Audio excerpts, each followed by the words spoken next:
Hey there, we're going beyond basic business growth information because that is already all across YouTube, including some of our past morning show episodes.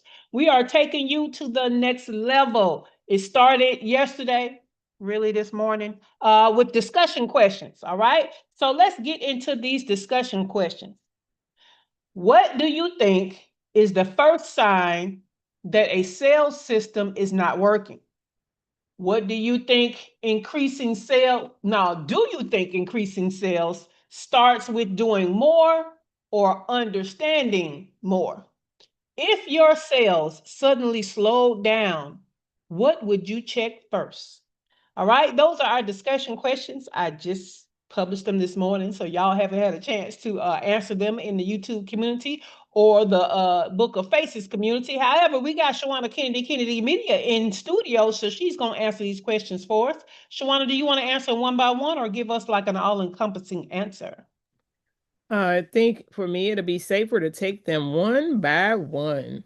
Oh, So when I think about question one, what do you think your persona yourselves? Well, for me, when people are interested, but they're not moving forward, because I know we've had discussions where I talk about even getting website visits or even a few discovery calls.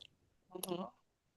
Sometimes those are the signs. That's the sign for me because maybe we need to make sure that there is uh even more clarity around what it is, or making sure that you're actually even speaking to the right person, because it's sometimes Okay. it's not even about your message or the system. It's then trying to give that message in the wrong room, in the wrong space. Oh, I So love that's it. how I feel Okay. about that one. Do you think increasing sales start with doing more, understanding more? Understanding more. The people need to understand more.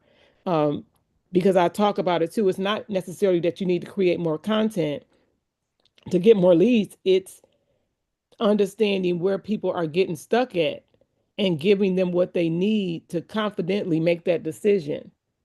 So that's Okay. why, even to me, both of all that still ties in being in the right space and making sure that those people, and you're answering that stuck question. I know you often talk about it too, with saying in your calls and based off the inquiry or the questions that they're asked prior to the call, you're then giving that same information back to them, which is why Yes. they're stuck. Like, why are we even talking? So that's Mm-hmm. part of my answer on that one. If your Okay. sales suddenly slowed down, what would you check first? I would go back to, again, something that you talk about, the buyer's journey, and ask myself, like, where did those people drop off at? What happened?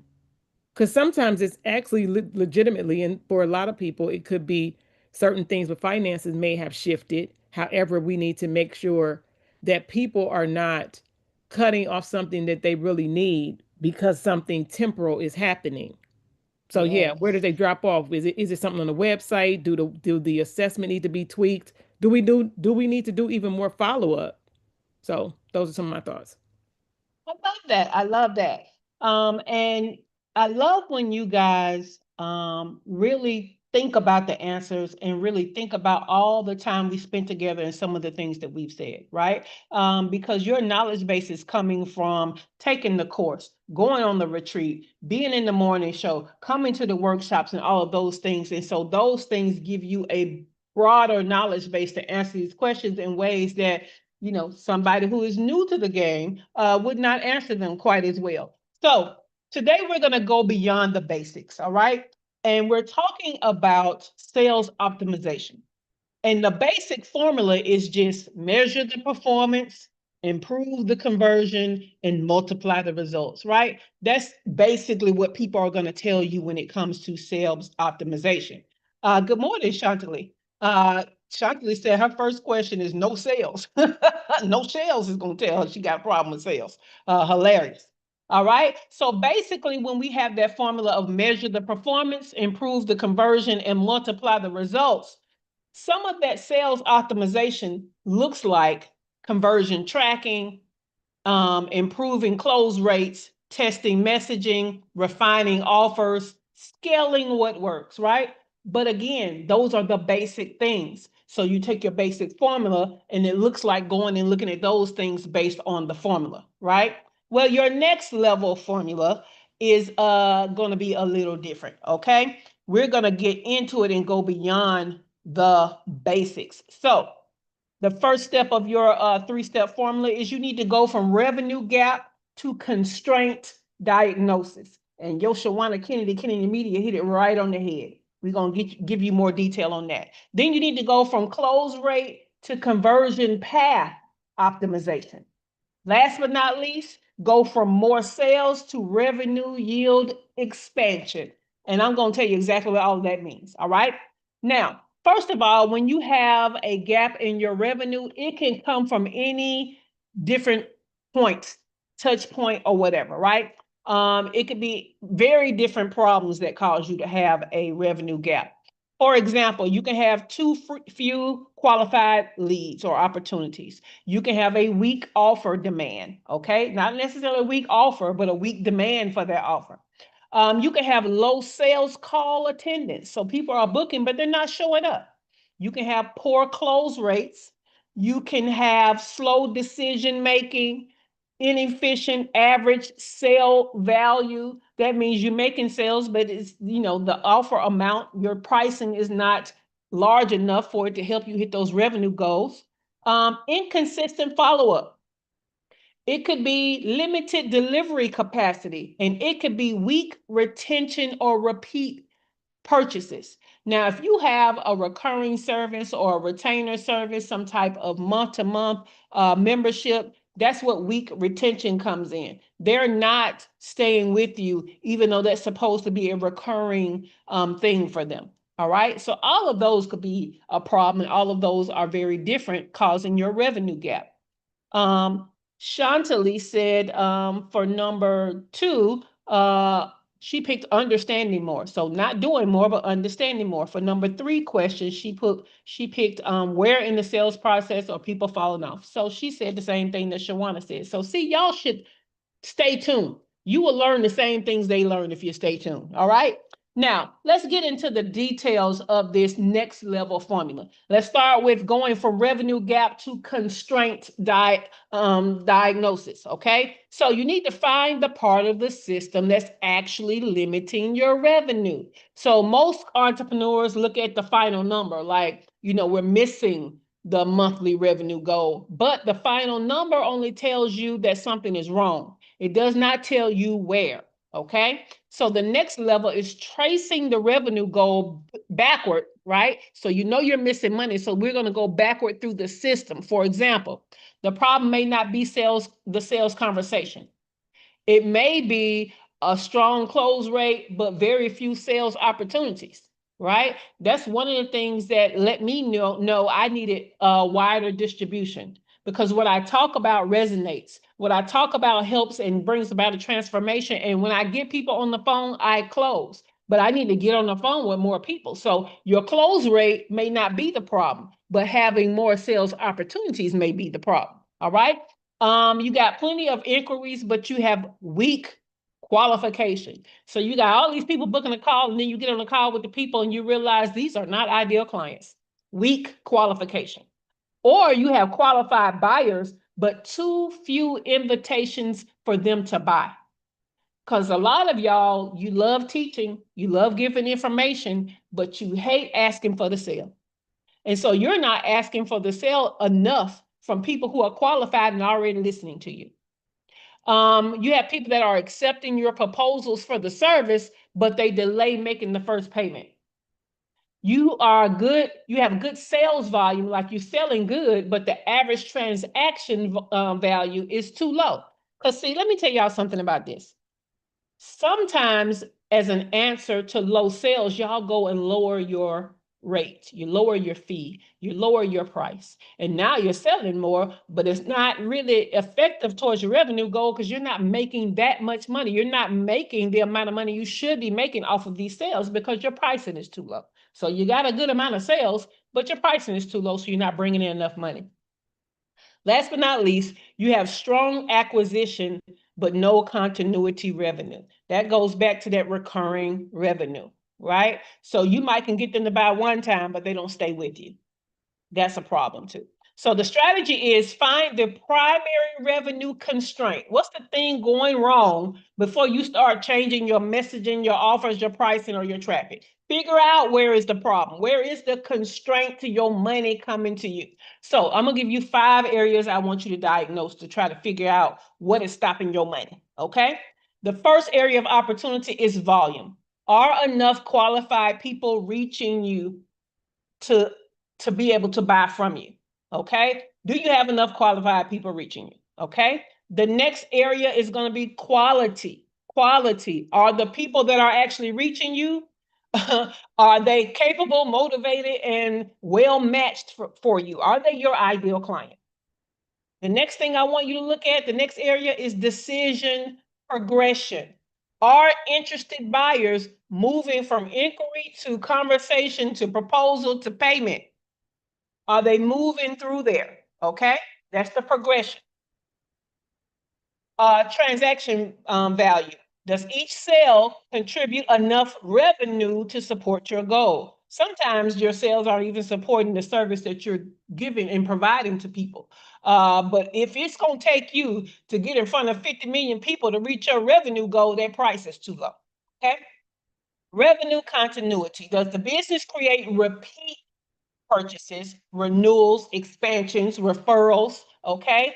Or do you have people that come once and leave, or start a year-long program and close off? All of that is a problem. So we want to go from asking how can we increase sales to asking which part of the revenue system is currently setting a ceiling. It's stopping us from getting to our money. So those are the things that you want to look at. All right. Now let's go to part 2 of our next level formula, and that is going from close rate to conversion path optimization. We want to improve movement across the entire buying path, not just final sales conversation. Okay.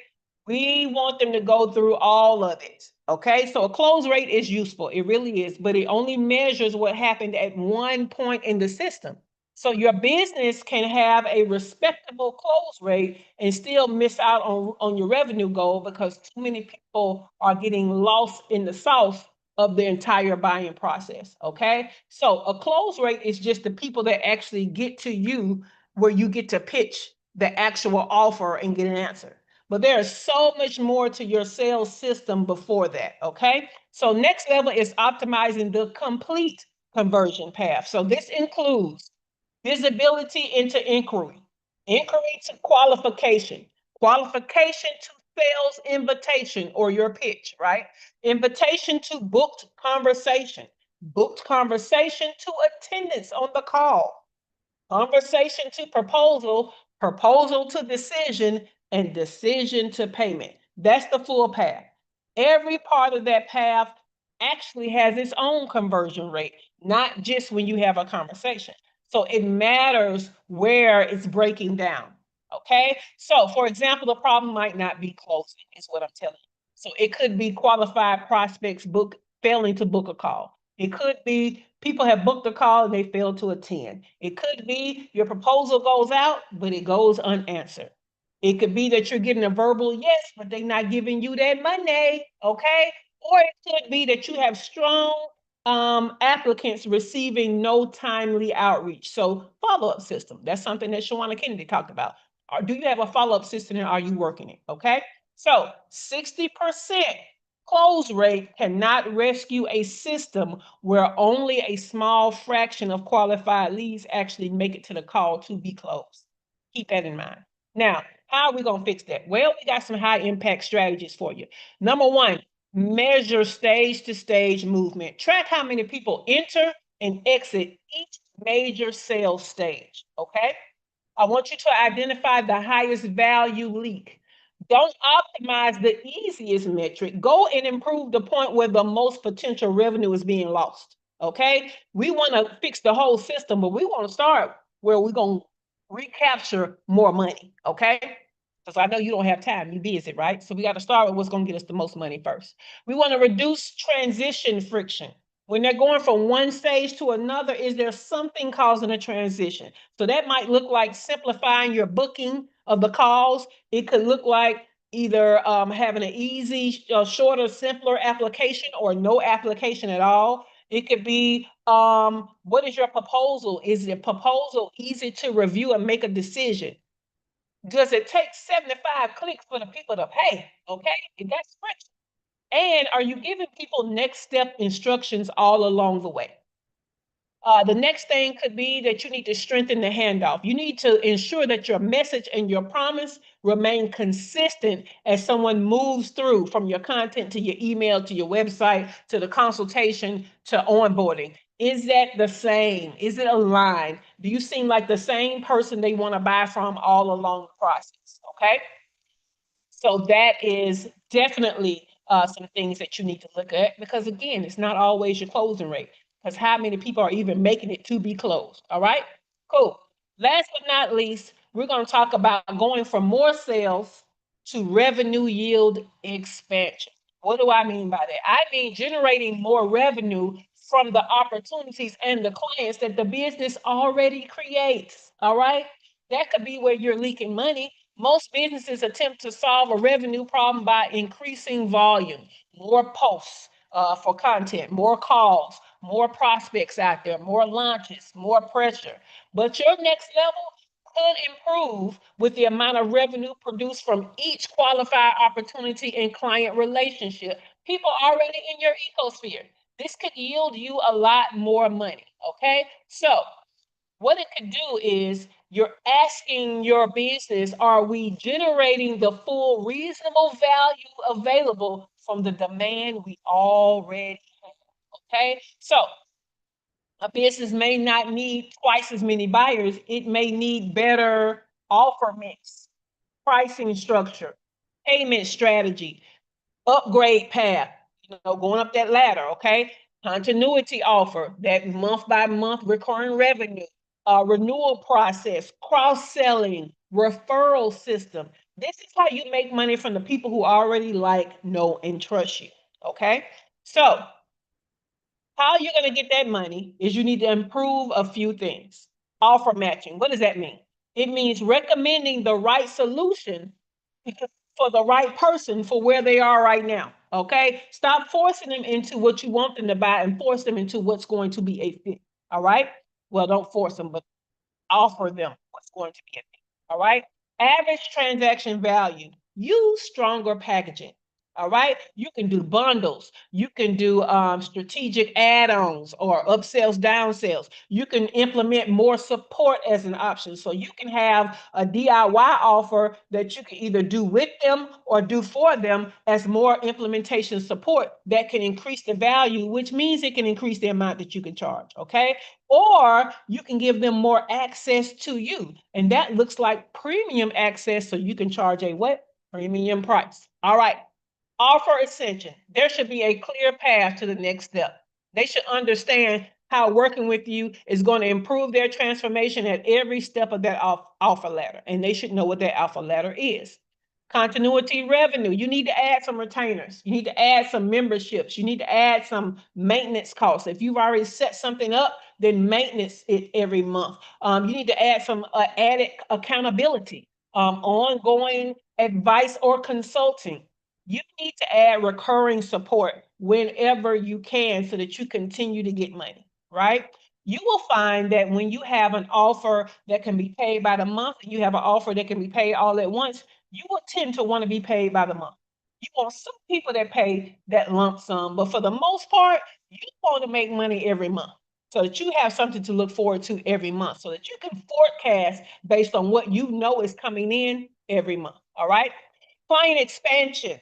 Identify additional problems that your existing clients are prepared to solve. Okay, because if they're prepared to solve them, they're going to be prepared to buy the solution from you. Renewal timing. Some of y'all are waiting until people's time with you is over before you start talking about renewal. You should be talking about renewal at least 3 months ahead of time.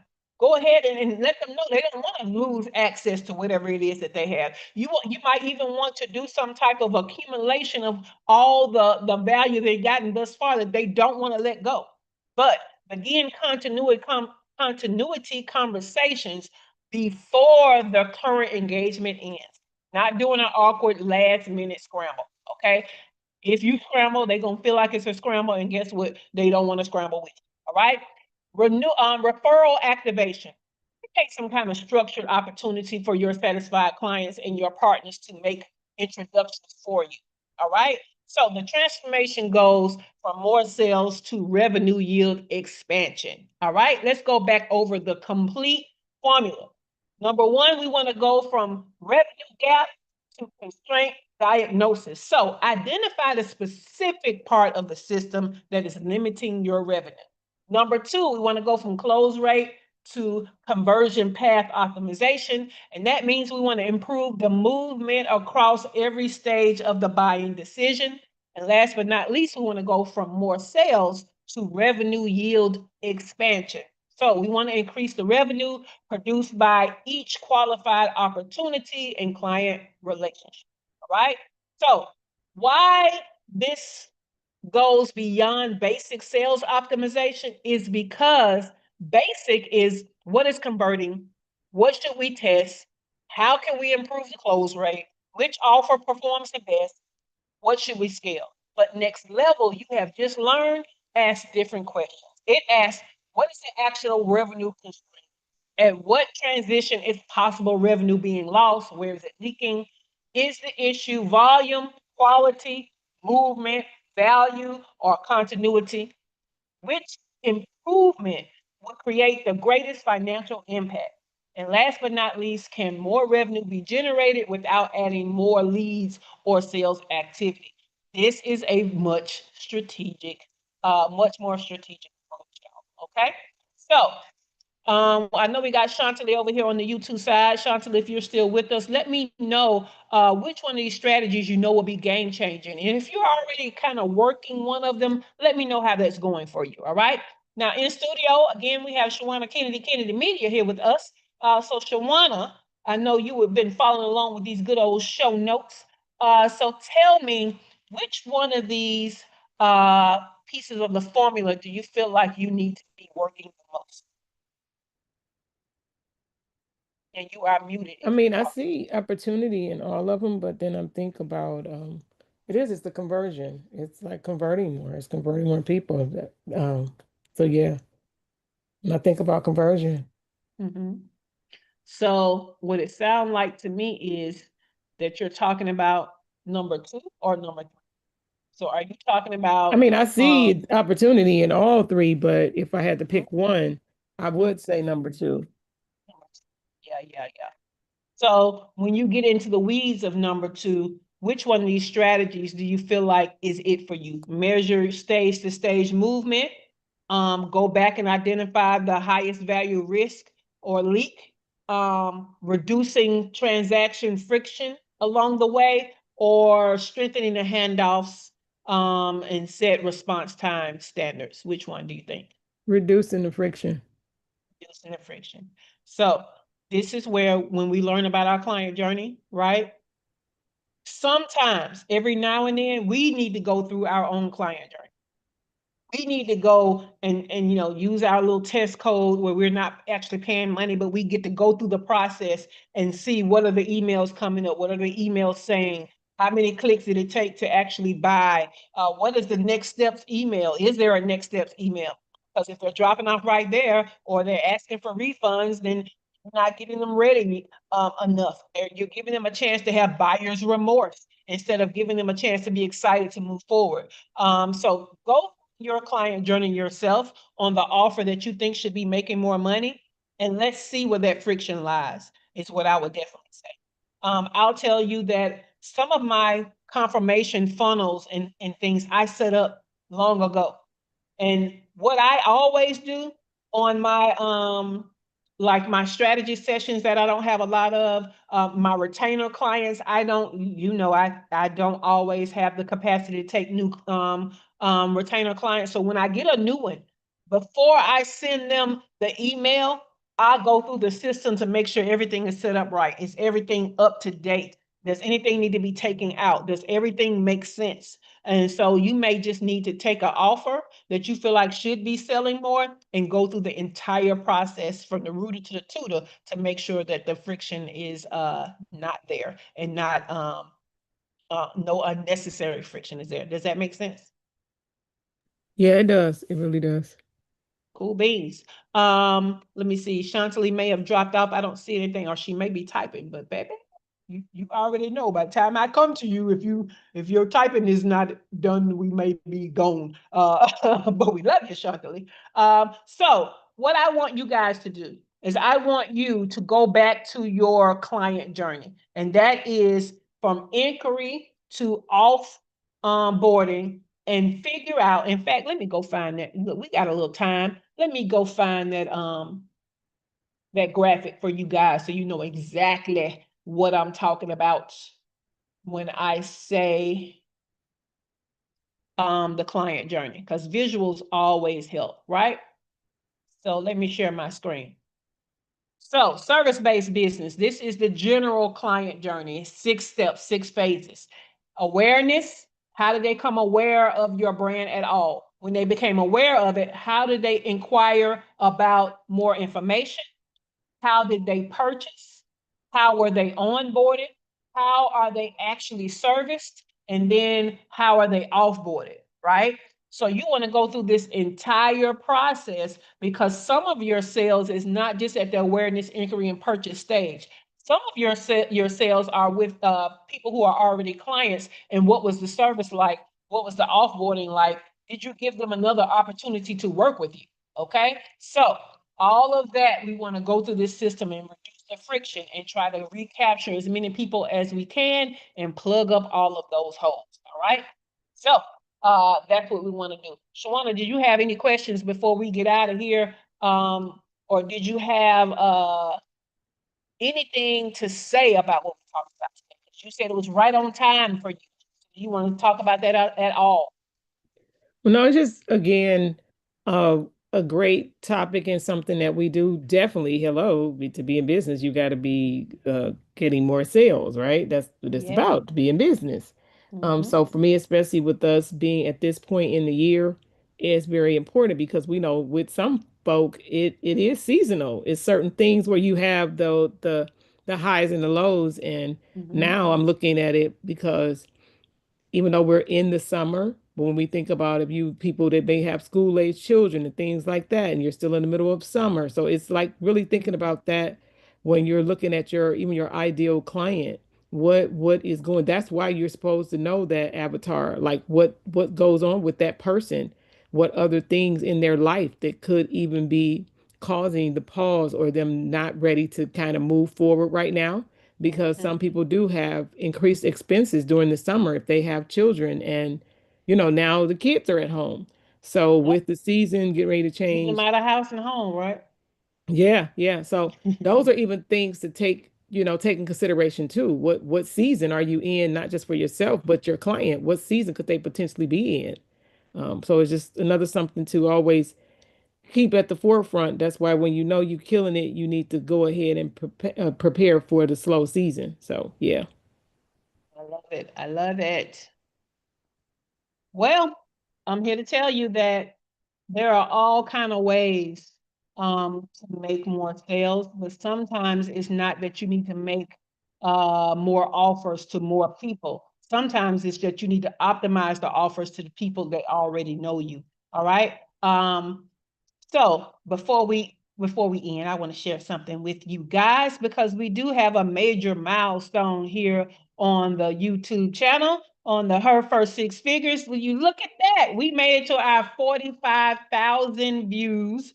We achieved that as of yesterday. So we want you to keep viewing. We want you to stay with us. We want you to keep learning more about growing your business. All right. So this has been the Make It Make Sense Live, which is an interactive business discussion as a part of our free business mastermind community right here on YouTube, where I position Black and Brown female online service based entrepreneurs to generate your first 6 figures by teaching you how to make the money to fund your lifestyle of freedom. This is part of a week long business discussion meant to support that very business growth journey. On Tuesdays, we have Talk About It Tuesday, where you answer the discussion questions.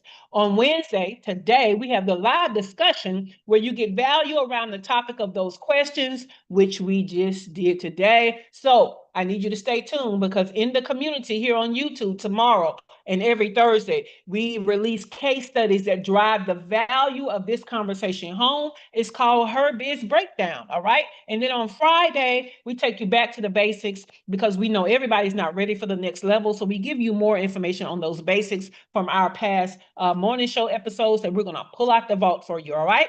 Well, find out more about me, your host, Shay Cannon, plus get the direct link to engage in the free business mastermind group here on YouTube in the description below.